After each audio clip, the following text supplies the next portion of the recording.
So hello and welcome everyone. So today is the first in my discussions on leading through lockdown. It's been an interesting several weeks, and who knows, we may have this continue for several weeks more. So I want to welcome the people from US Bank and Elavon with me today. So rather than me introduce you all, I'd invite you to just give a brief introduction on who you are and what you do for your company, please. Shall we begin with Adam? Okay, hello everyone. Thank you for having me here. My name is Adam Skrzyński. I work for Elavon in Europe. I'm based in Warsaw, Poland. My responsibility is mostly to manage the team of facilitators and trainers and designers. We work on leadership training, soft skills, communication, functional and technical training, mostly for non-sales teams within Elavon Europe. And going to your question, how the lockdown changed the way of working, I think it's a very different dynamic because my team was mostly office-based before it started. So we were based in 3 offices in Europe.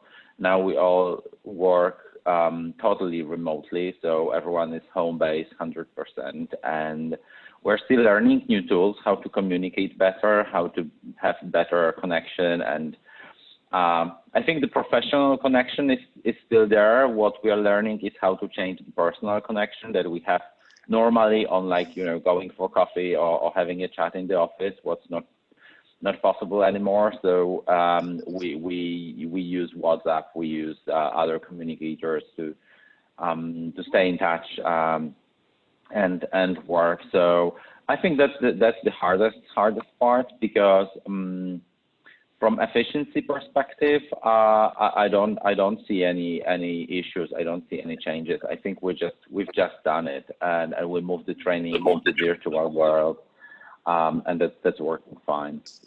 Great. Thank you very much, Adam. So I'd love to go to David, but unfortunately we can't see him. So David, are you with us? I am. How are you guys? We're really good, thank you. Is your video actually not working? I mean, should we just go with you on audio for now? I think what would be really great is if you could, oh, we can see you now, welcome. If you could briefly introduce yourself and just talk about how you're personally being impacted, because I think Adam made some really good points about, you know, professionally we have found ways and technology tools to connect, but the personal impact is probably more visible. So it'd be lovely to hear how you are personally dealing with working from home. Yeah, sure. So I oversee sales training elements in North America, and I think personally for me, it's been, I would say, a little bit of a challenge, just the daily routine. One day kind of blends into the other, and so there's not a lot of differences because I'm just hanging out in my home. So this weekend I got really fired up about cleaning out the basement to find some room to actually put an office, so I'm not sitting at my dining room table. But that's mostly how I'm kind of experiencing it. Yeah. So working from home feels like living in the office, doesn't it? Yeah. For me, I ran a business out of my home for about 15 years, so it's not that big of a deal. What's a big deal is I can't leave and go places. I can't travel. So it's just constantly being here in my house, just wandering around, yeah. Noticing every little flaw in my house that I need to work on. Great. Jenny, tell us a little bit about yourself and how you're personally finding working from home. Thanks, Ro. Hi, my name's Jenny. I've been with Elavon. It will be 9 years this year, and I look after the learning and development for Europe, but within the sales organisation. And mainly, my main role is coaching.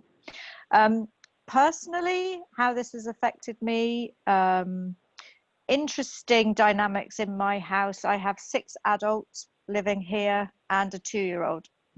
So trying to find a quiet space to do things like this has been interesting.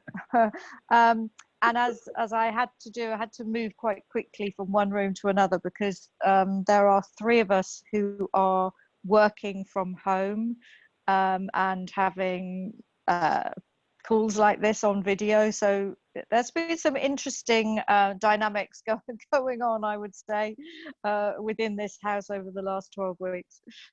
Wow, so you're really having to, you know, create schedules so you don't kind of get in each other's way and you know, coexist. Well, one would hope so, Ro. Maybe the schedules aren't quite so fast and scheduled as they should be.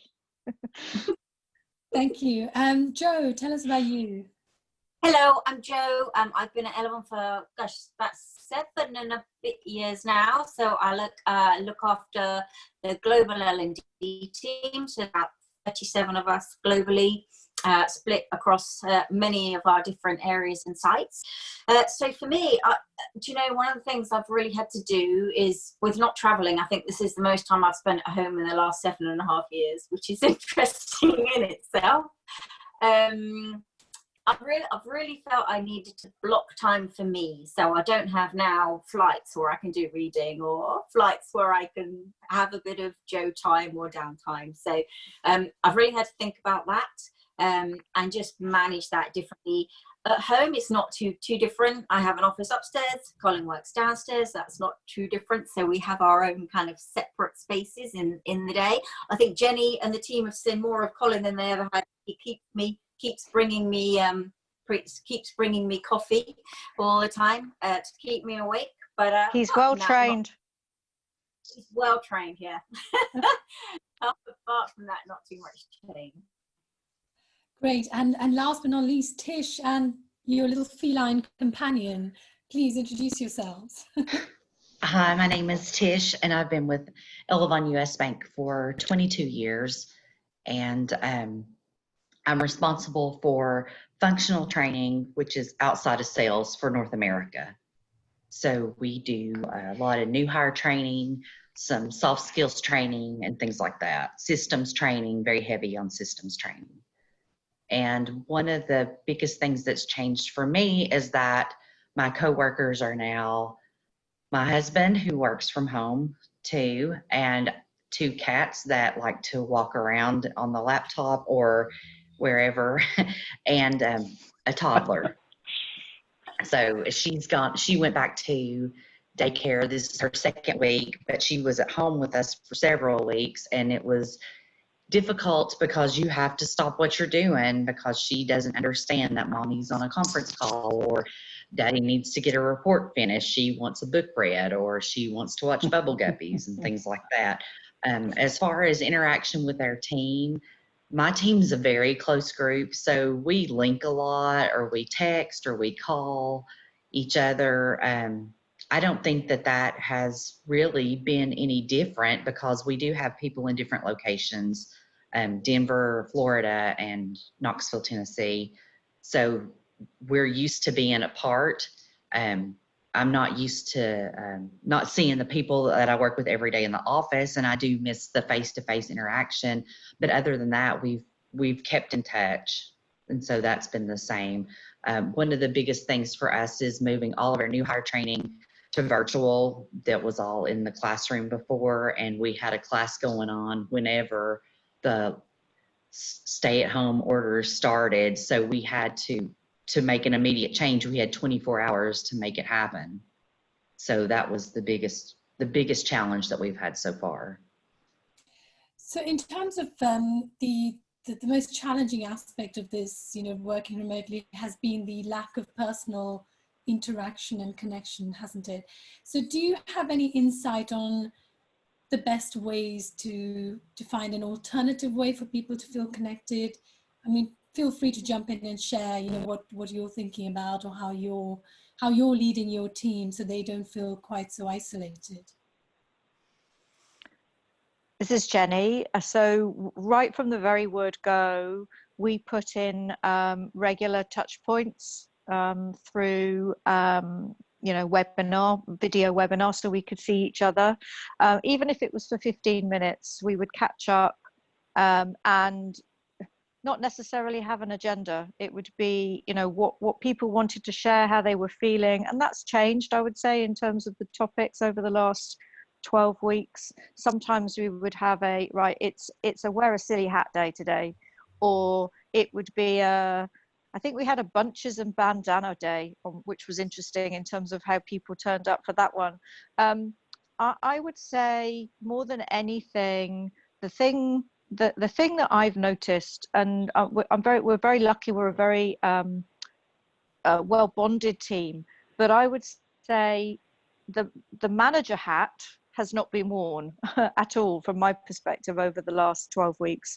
I think the manager's hat has been kind of taken off and left to the side, and the conversations that we're having have been much more personal and much more empathetic and much more supportive of one another than I've ever seen before, which has been fabulous.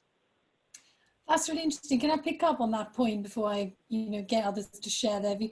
That do you feel that the role has changed because you can't manage in the same way anymore, and that people are being essentially asked to become responsible for their own little piece of what they do and effectively manage their own workload? Is that what's happened?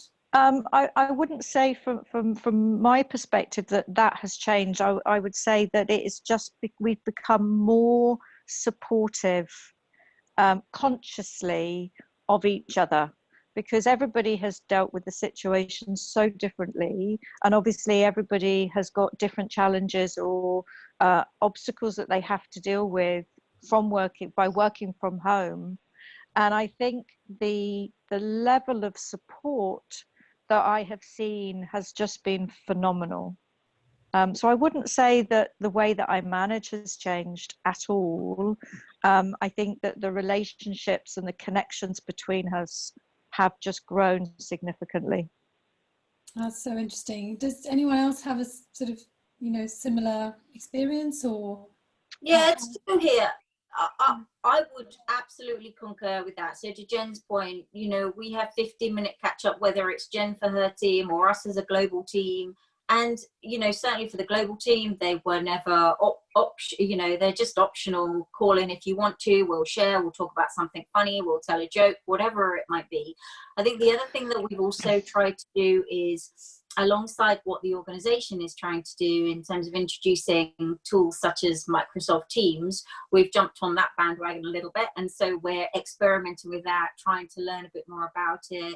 The team are also, they've got themselves trained to do a train the trainer for other teams. So through that, they're learning, through them, we're learning as a team about how we can better use that technology, because that will help us teach the organization more stuff as we all move into whatever new normal will be. So I think there's been lots of different ways of supporting each other. And to Jen's point, I think we've rallied around. We've all done things that have taken us outside of our comfort zones in moving, in-person training to virtual, getting used to doing that. It's a different way of facilitating. It's a different way of being. And you have to work almost a lot harder to make sure that the people you've got at the other end of your webinar are as engaged as you would want them to be. Yes, that's interesting.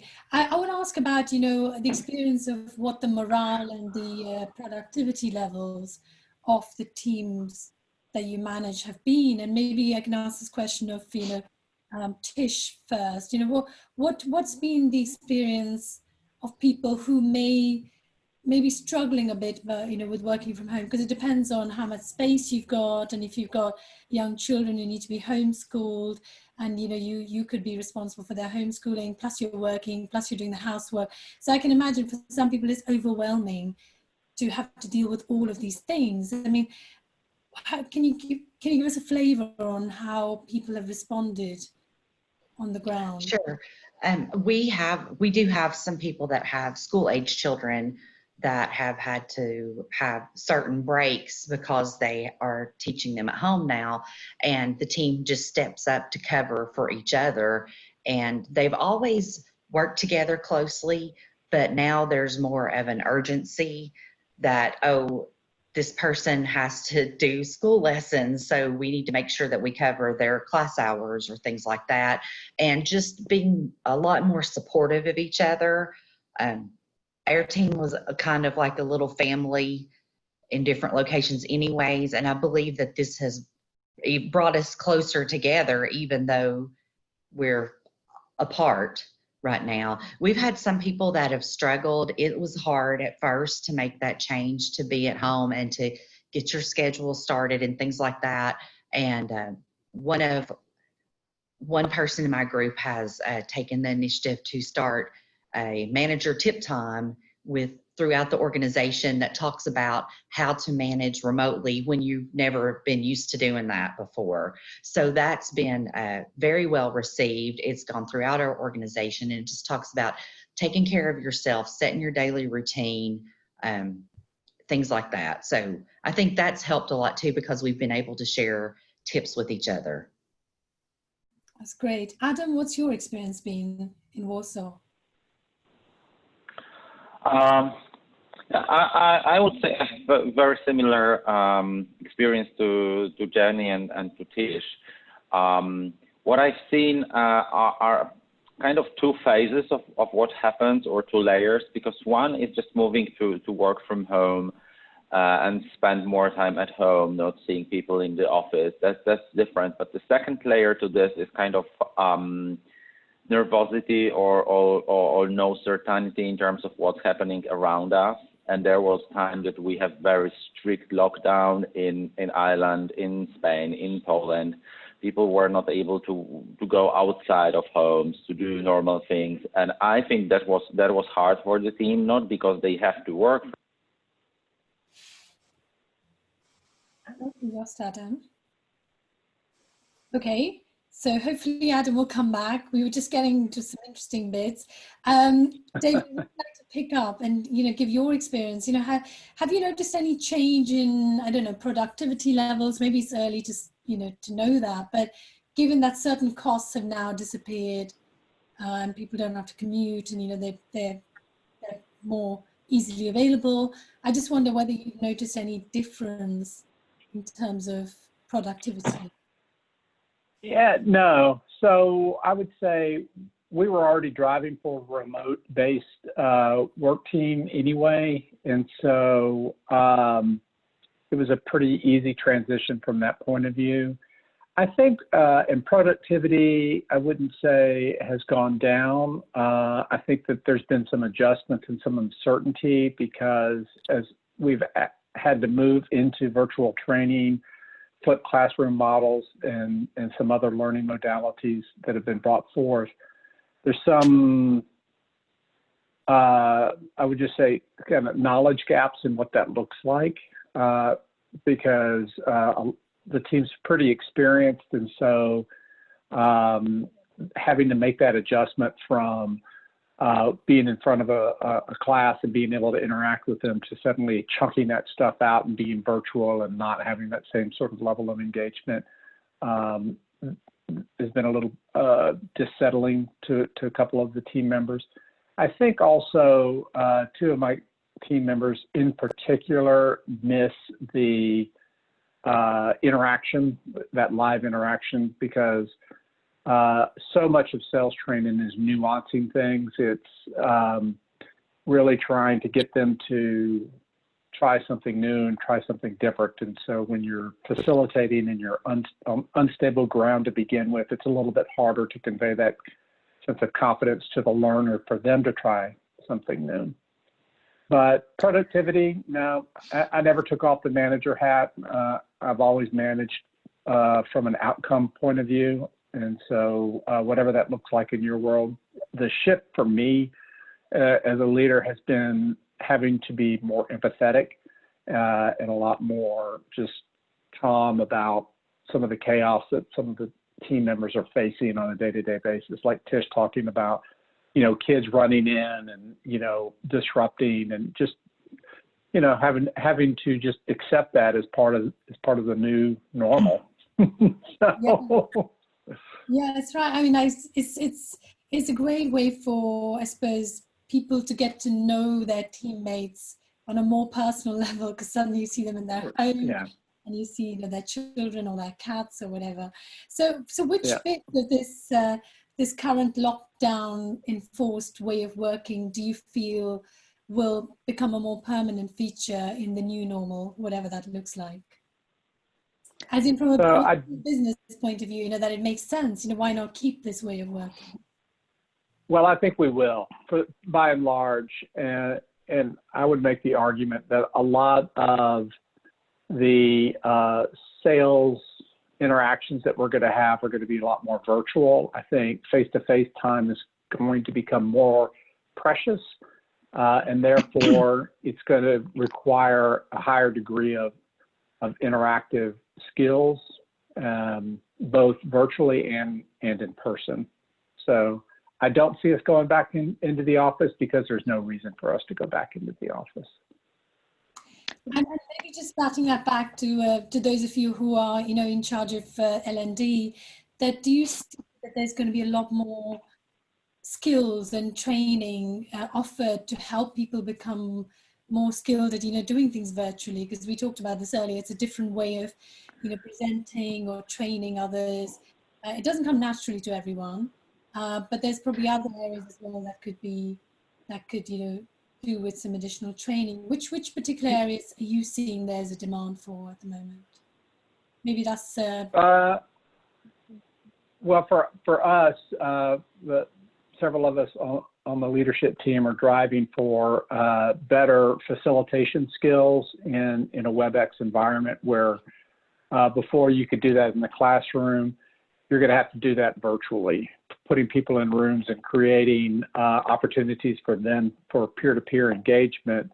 And it's just a deliberate practice on our part to get more comfortable with that, but then also just understanding the amount of prep work that goes in, at least for myself, that I could say it's a lot more difficult for me to do video than it is, you know, to get up in front of a classroom, because I get the energy from the participants being there, and there's a lot more commonality or elements of commonality to draw from to bring people together, which you don't have in a virtual environment. So I would say that's there's something else I would add to that as well, in terms of, I think this this lockdown has afforded us the opportunity to get more creative. So we talk around being or offering things from a virtual perspective, but you know, I've seen a lot more creative ideas coming from the teams in terms of, well, why don't we try, you know, an audience with, or why don't we create some podcasts, or why don't we create our own versions of a TED Talk, you know, so that we're creating different learning mediums, well, for ourselves, but also for our customers within Elavon and US Bank. So that has been for me hugely exciting. And it makes me think that, you know, maybe a different set of people are able to come into the limelight a bit more, because, you know, maybe younger people who are more technology savvy, or perhaps people who in the past. Yeah, so that's an interesting opportunity, isn't it? What about Adam? Do you see any sort of things from the current setup that you would like to embrace more permanently going forward? Yeah, I think it's a good point in time for many companies to rethink how they use the office space, whether they use the office space, and you know, my team was office based. Now we moved to a full working from home setup, and we had a lot of conversations whether we go back to the office fully or not. And I think a blended approach would be something that we would like to continue, because we can always go to the office to do some face-to-face training, but also we can work a lot from home when we work on creative things, as Jenny mentioned, and preparing training programs. And then the other thing that's changed, it's not only us L&D changing the setup, it's a lot of business lines changing the setup. So I think it would be quite funny if we try to teach people how to work remotely in a classroom setup. Yeah, we need to do this using the same media they are using this with the customers or between each other. So we've done a session that was called Leading Remotely for many supervisors and managers, and people were really excited to join this in the first few weeks of lockdown because there was something very new for them. And I know a lot of our colleagues in global team were working from home for a long time. So I think probably my and Tish's team were more office based, but we are. I think we're doing a great job. I haven't seen any negative changes in the productivity. We just moved from classroom training to WebEx training or to online training to creating new things, and we'll see how it goes. Yeah, some people say it's a new normal. Some people say we're going back to the old normal. I think we need more time to understand how it will work, but it's definitely something different and something exciting to learn new things, because we've been for many years, or I've been for almost 20 years, facilitating training in a classroom or having coaching conversation with a coachee in the room, and now within 2 or 3 months it completely changed. So I can have my classroom online, I can have my coaches online. So it's different, but new skills, it's always exciting. I think it's a good progress for all of us. Definitely. I mean, it's like we're having this panel discussion, with such ease. We couldn't have done that in the old days without it seeming like a really strange idea. But actually, my question on productivity was thinking more that productivity may have gone up because people are not having to spend quite so much time traveling into work. Maybe they're able to be more flexible in working from home and working around their other responsibilities. So, but I appreciate it's still early days to really have any concrete numbers on that, but intuitively, I mean, David, were you shaking your head when I was saying that, or did I just misread? Yeah, I don't think I think that's a nice at least for our team, because again, we were already in a virtualized environment, so commuting in and the time saved. I do think that people are happier just to have the flexibility, not to have to come in and when everybody's virtual. I've noticed that my own workload, I'm tending to work, start a little earlier, work a little longer. So I don't know if that's good for productivity or not, because you just get tired, but it's just kind of the nature of the beast. So I'm having some blurred boundaries for sure. Well, that leads me on to a question about, potential risk of burnout for a lot of people, because what you just said exactly is that, you wake up and you're thinking about work, and, you're probably working pretty much till you go to bed. I mean, Tish, what's been your experience? I mean, you've got a young baby as well. I mean, I'm just interested in how your working life has been, changed as a result of being at home all the time. Well, it is different, like David said, and sometimes it feels like you get up, you start working, and then, oh, there's one more thing to do before I go to bed. But it's also been nice because I had time to spend with my daughter in between meetings or things like that. And so it was like a little break, and it was something that I wasn't accustomed to before. And I think that it turned out to be something really good. Yes, it can be frustrating and you have to try to balance everything, but at the same time, how awesome is it that you have a little break with a 16-month-old, an 18-month-old now, that comes up and it's like, Mom, a book, and you get to stop what you're doing and read your book to your baby, and then you go back to your work. So it's hard to balance, but at the same time, it was kind of good, and it's helped me think about, well, I've got employees at home that have this situation going on, whether it's with adult parents that are not in good health, or they have children that they have to do lessons with or make lunch or whatever. And it's just reminded us all to be more flexible, and our work days are like that too. So, I mean, It's difficult because my team was used to being in the office all the time, unlike some of the others.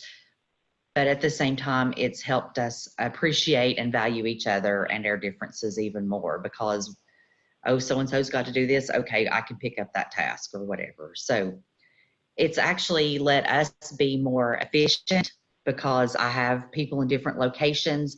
They're not tied to that location to do a specific facilitation.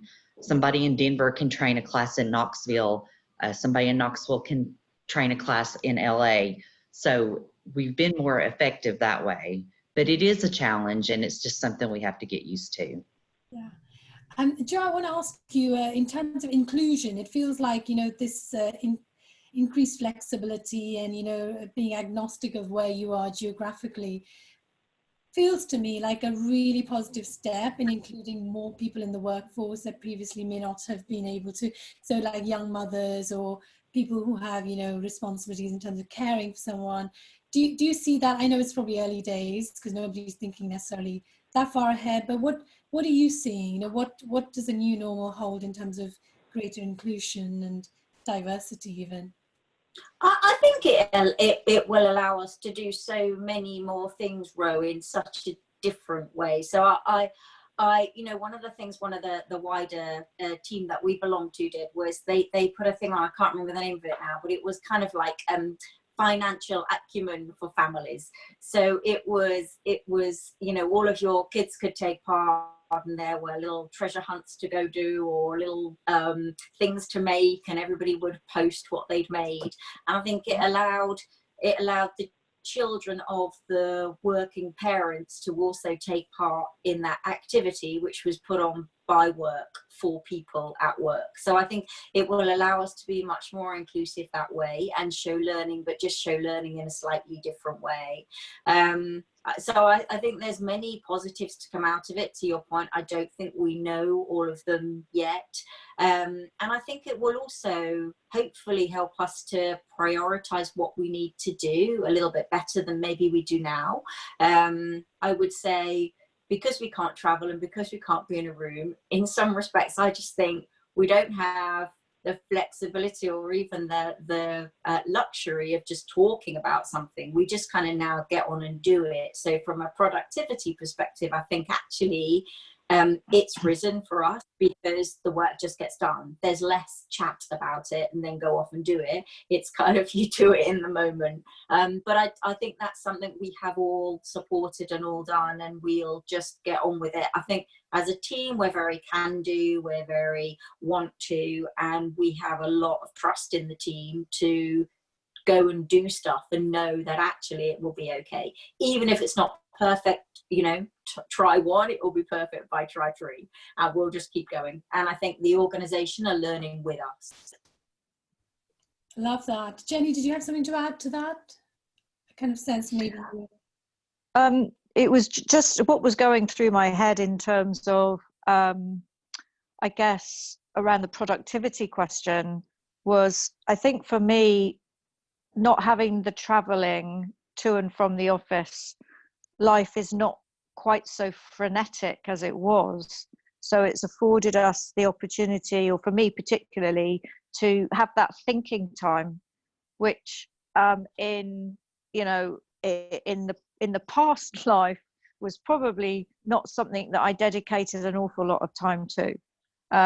It would be done, you know, it was actually booked in time, you know, in terms of the brainstorm or whatever it might be. So I think that for me has been hugely positive, and I've definitely seen that amongst my team, and also across some of the people that I engage with in terms of my customers. They've definitely talked about this time to think, and some of the positive elements that have come out of that that they want to sustain into the new normal.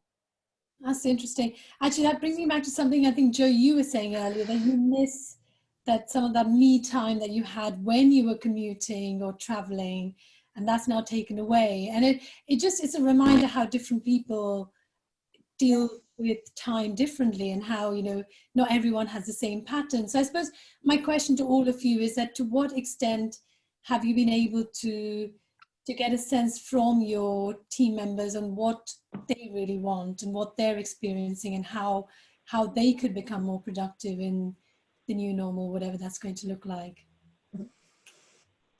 Joe, did you want to go first? I just, well, these are my teams. I think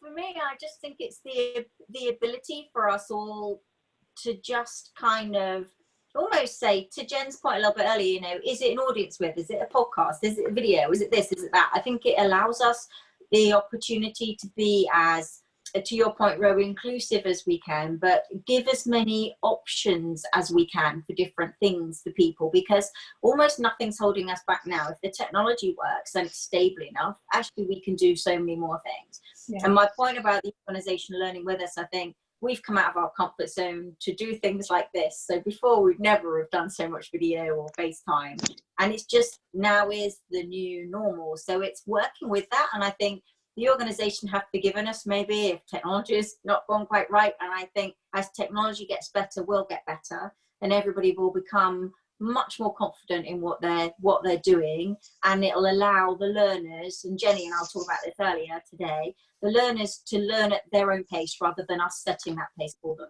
And I think that's something that we really want to carry ahead and give the team the flexibility and creativity to do that. Yeah. Jenny, you were going to say something. It was literally the point that Joe's just made, which is around you know, creating an environment for learning, but it's the ability for people to pull it towards them, that they can decide the pace at which they learn. So we would become, you know, curators of the content, but it would then be down to the individual learner to pick that up and to utilize it in the best way that they see fit for their purposes.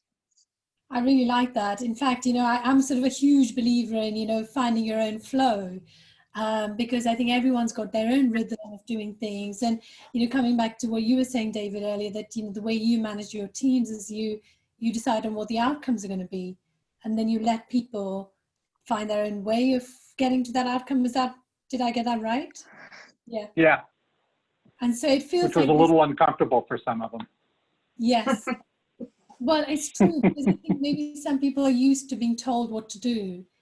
Exactly. And as an organization, I get a sense that, you know, you have this vibrancy and this openness and willingness to give people autonomy and responsibility, which must be massively valuable at this particular time. Because if you didn't have that, I can imagine employees feeling, you know, lost because they don't have that scripted, you know, way of working. So so I want to kind of, I'm conscious of time, so I want to just wrap things up, and I want you to maybe get your crystal balls out and tell me what you think you know, you can either think about it from your own team and your own working life, but also maybe collectively as an organization, you know, 12 months out, you know, June 2021, what is working life at US Bank Elavon going to look like for you personally, but also for your teams and the organization? Anyone can go first, I don't mind.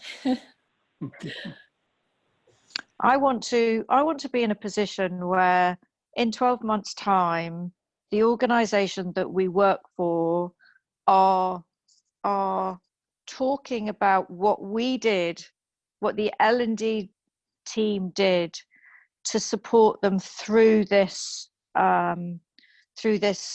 situation that we're in, and remain relevant through that time, and help to bring all of the positive behaviors and values that we've seen people exhibiting over the last 3 months, which from my perspective have been phenomenal. But I want them to be saying that L&D were instrumental in creating that, as you talked about, vibrancy, and sustaining, you know, the learning culture as we go into 2021. I don't know whether that answers your question, Ro, but no, it doesn't. So basically, the role that L&D played in the, you know, the organization relevant and successful. Yeah, I like that. Who would like to go next?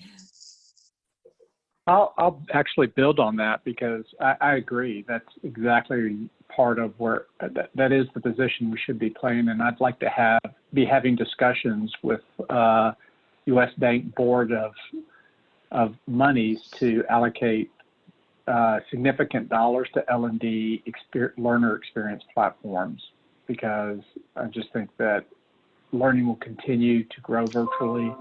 And yeah, so I would just like to see better tools that allow us to give feedback and to create that self-paced learning cadence, and something besides just either watching a video or doing an e-learning, but something a lot more interactive and engaging. Yeah, more experiential, so that people take away from it and put it into practice straight away. Yeah, I like that. Who wants to go next? I'll go. It's Jo here. I think probably 75% of our workforce will be remote. If I had to put a number on it, I'd probably go around that. I think there will be a rerun of travel and expenses, and looking at, actually we've managed to do everything without pretty much traveling anywhere. So what do people really need to travel for, and where's the value coming from? I think all of our digital learning will be heightened in whatever way it is to allow that learning to still take place. And I think things like, you know, coaching and mentoring will become ever more important in the new environment, to allow people to access learning and points of view and perspectives from different people, because they're not having those water cooler moments or those corridor conversations where they can just get a bit of information. So I think those things will all change for us, and actually for the better. Sounds good. I think that whole giving more opportunities for people to learn, not just, you know, professional stuff, but also personal development, is going to be a game changer. I agree with you. Who would like to go next? We've got Tish and Adam still to. I'll go. I do agree with what everybody said. I think that this is something that's positive for us. It opens up, and for the business in general, it opens up a whole new area of applicants. We don't have to have people that are in certain specific locations to do that job function. So it opens up a whole new world to us. And with the virtual training, we're able to accommodate that. So I see it as a positive. Lovely, thank you. Adam? Yeah, I think another change that we'll see is the way of planning, with a long-term planning for L&D and like annual plans for training and development. It's in the past now. It will not come back. We need to be definitely more agile to adapt to what's happening, react to what's happening, and to different needs like remote working, working from home, burnout, people looking for some balance in their lives. So different skills, different reaction, but we cannot predict what will happen in next 6 months. So the agility, I think it's very good skills that we still need to master, and it will be very, very important in the future. We stay with a blended approach, definitely, which allow to people to be to take more responsibility for their learning and to have own pace of learning. So yeah, I hope we'll go back to some of the classroom training and face-to-face training, but we can think about it probably in a wiser way now, and really use it when we see a lot of benefits of it, rather than you know, taking people for training because someone in the business thinks, okay, you go for training. It's not that easy now, but it's interesting time for all of us, definitely. Yeah. So the toolbox is going to be much bigger, isn't it? There's going to be more options and, you know, different ways in which training can be delivered. It's been fascinating, and I'm so grateful to all of you for coming along and, you know, sharing your insights. And I think it is going to be an exciting new normal. I'm really excited for it. I think, you know, that there's more people who are going to be included in the workforce who were never allowed a chance before, you know, whether it's people with disabilities or, you know, people with responsibilities. So I think that's got to be a good thing. But also I think, you know, to some of the points you all made, that the way of working is going to change. You know, all those long haul trips for just a day will probably be a thing of the past, and that's going to be a good thing both for the business and for the environment. Any closing thoughts anyone wants to leave us with before we go? No? Great. Well, in that case, I want to just say thank you to all of you individually, you know, Jenny, Tish, Joe, Adam, David, and also to your wonderful organization. It's been a pleasure, and I look forward to having more conversations with you in due course. Thanks, Thank Ro. you, Ro. Thank you. Thank you. Bye.